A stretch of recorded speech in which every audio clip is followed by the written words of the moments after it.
What would you do if staying silent meant thousands would die? A woman who had every reason to stay quiet. An orphan, a foreigner living in a land not her own. She ended up wearing a crown she never asked for. Her name was Esther. Her courage would save an entire people. Let's go back to ancient Persia, one of the greatest empires ever known. The Persian Empire stretched across the known world. King Ahasuerus, a ruler of enormous wealth and enormous pride. He threw a banquet that lasted 180 days. A king who wanted everyone to know how powerful he was. The king sent for his queen, Queen Vashti. Queen Vashti said no. The king was humiliated. Queen Vashti was removed, a decision that could not be undone. A search began across the entire empire. Young women from every corner of the land were brought to the palace. One woman would change the course of history. In that same city lived a man named Mordecai.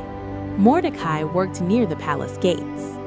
He was raising his younger cousin, Hadassah. Better known as Esther, she had lost both her parents as a young child. She grew up loved, guided, and with a quiet strength. Esther was brought to the palace with the others. Do not tell anyone that you are Jewish. Keep that secret close.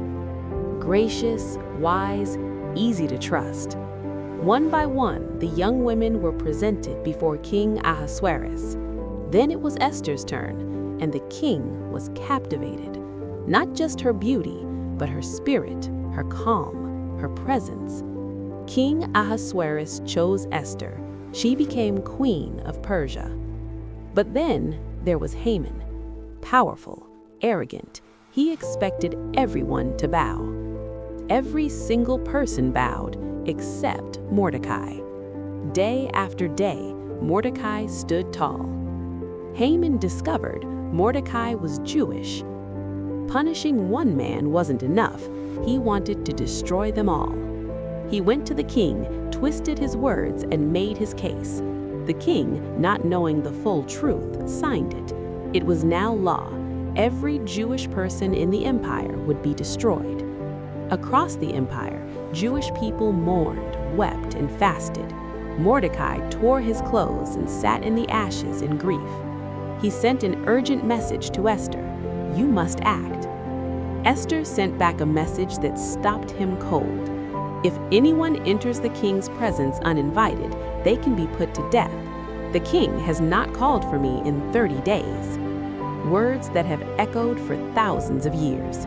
Do not think because you are in the palace, you alone will escape. Perhaps you were placed here for such a time as this. Those words landed like a weight and a calling. Esther paused. She thought, and then she decided. Gather all the Jewish people. Fast for me 3 days. I will go to the king, even though it is against the law. And if I perish, I perish. She walked through the palace. She did not rush. She stepped into the inner court. She stood before the king. The king looked up. The room held its breath. He extended his golden scepter. Esther was safe. Esther invited the king and Haman to a banquet. At the banquet, she invited them to a second banquet the following evening. Haman left feeling important until he saw Mordecai. Haman ordered a gallows built for Mordecai. That night, the king could not sleep. The records told of how Mordecai saved the king's life and received nothing. The next morning, before Haman could speak, the king asked him a question. What should be done for a man the king wants to honor? Haman described royal robes, a parade, public acclaim, assuming it was for him. Please spare my life and the lives of my people. The king said, go do all of that for Mordecai the Jew. The king asked Esther once more, what is your request? The queen demanded to know who would dare do this. The enemy, the adversary. It is this wicked Haman. The king erupted. Haman's world unraveled in an instant. Haman was executed on the very gallows he built for Mordecai. A new decree was written. The Jewish people were protected and saved. Mordecai was honored. Esther's people celebrated a victory they almost never had. What do we take from Esther's story? Courage is not the absence of fear. Esther was terrified, but she moved anyway. Purpose often disguises itself as pressure. One person, one voice, one act of courage can save a generation. You just have to show up for such a time as this.